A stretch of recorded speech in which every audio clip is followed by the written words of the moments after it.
গাছ পরিচর্যা করা। চারিদিকে গাছ কাটা চলছে, নির্বিচারে গাছ হত্যা চলছে।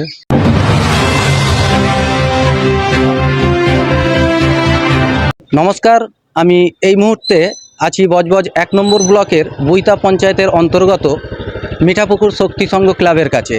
এখানে আজকে বৃক্ষরোপণ উৎসবের কিছু অংশ আপনাদের দেখাবো, সঙ্গে থাকুন।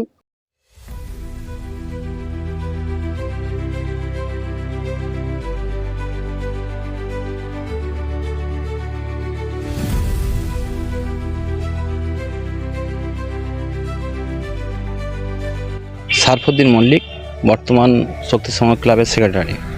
বলবো যে এই এত গ্রামে কেউ সেরকম একটা খোঁজ নেয়নি, কোনো চ্যানেলে আপনারা যেন এসছেন, আপনাদের ধন্যবাদ। সবচেয়ে বড় কথা, এর গত বছরও আমরা লাগিয়েছিলাম, সেটা এরকমভাবে দেখানো হয়নি। তো আমরা চেষ্টা করি, পরিবেশ যেভাবে দূষিত হচ্ছে, মানুষের অক্সিজেনের অভাব যেভাবে দীর্ঘদিন হতে যাচ্ছে, এই যে গরম হচ্ছে, তার কারণ হচ্ছে একটা গাছ। তো যাতে এই গাছগুলো লাগানো হয়, পরিচর্যা করা হয়, সেদিকে আমাদের খেয়াল রাখতে হবে।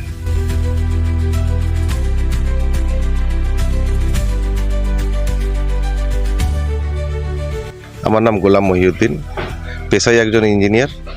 শখ আমার উদ্যান করা, গাছ লাগানো, গাছ পরিচর্যা করা। আসলে 20 টাকাটা বড় কথা নয়।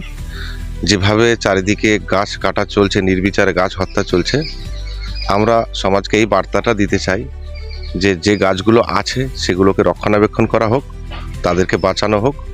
এবং বিশেষ করে শহরাঞ্চলে যেসব জায়গায় এই মুহূর্তে যে গরমের যে তাপ প্রদাহ আমরা পাচ্ছি, সেখান থেকে বাঁচতে গেলে আমাদেরকে প্রত্যেককে গাছ পরিচর্যা করতে হবে এবং নতুন গাছ লাগাতে হবে। আমরা কথা বলে নেব মিঠাপুকুর শক্তি সংঘের প্রাক্তন সেক্রেটারি তথা মিঠাপুকুর সাধারণ কবরস্থানের বর্তমান সম্পাদকের সঙ্গে।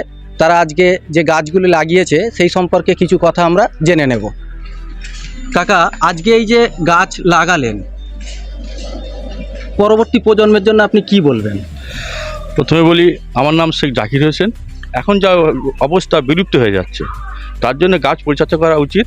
এবং আজকে 5ই জুন 2026 গাছ রোপণ করা হলো আগামী প্রজন্মের জন্য, এবং আগামী প্রজন্ম যাতে ভালো থাকে তার জন্য। উন্নয়নের নামে অনেক কুড়ুল চলেছে, আজ কোদাল চলল। 300 চারা গাছ 30 বছর পরে কী দেয় সেটাই দেখার বিষয়। ক্যামেরায় মেহরাজের সঙ্গে আমি তাসির উদ্দিন, আপনারা দেখছেন বিটিভি নিউজ।